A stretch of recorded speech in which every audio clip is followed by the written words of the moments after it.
been a long time coming for me. I've been a part of Te Mātārae for 5 years now. My first matatini with them was 2019, but unfortunately I didn't get to stand. This has been a long time coming, build up for me to this matatini.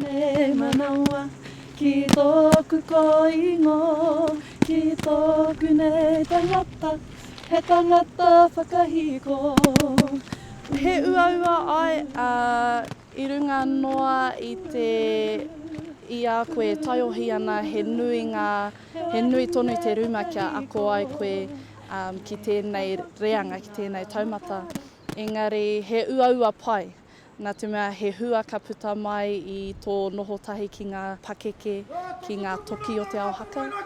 I mai, te ahi tāmo! Te Mātārae, mātau whakamoraru!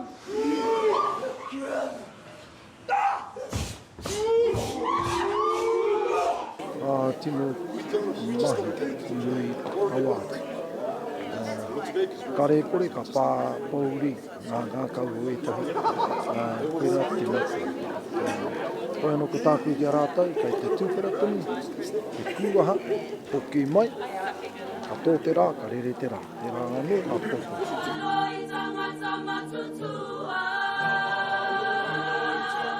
Can be a big step up from secondaries, to be honest. You got some of the best competing against you in the lines, even some of your own idols. But yeah, it's a mean challenge.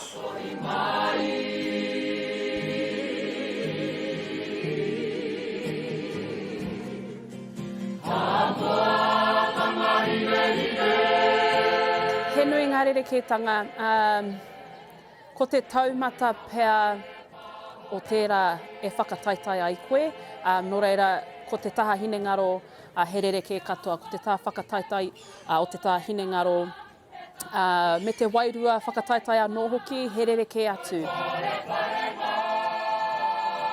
Whāia, kaua e mataku ai te āhua o ngā kapa, ahakoa te nui, te whakahirahira o ngā kapa.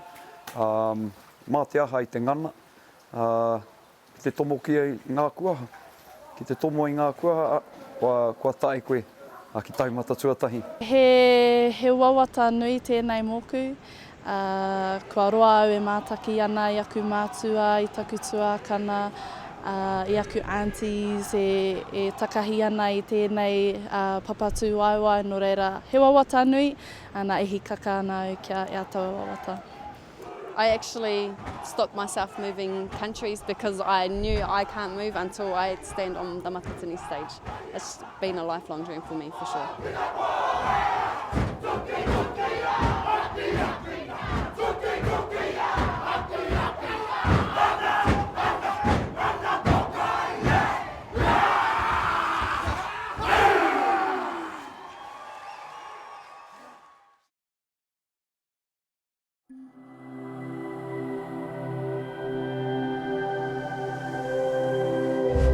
Ko te reo,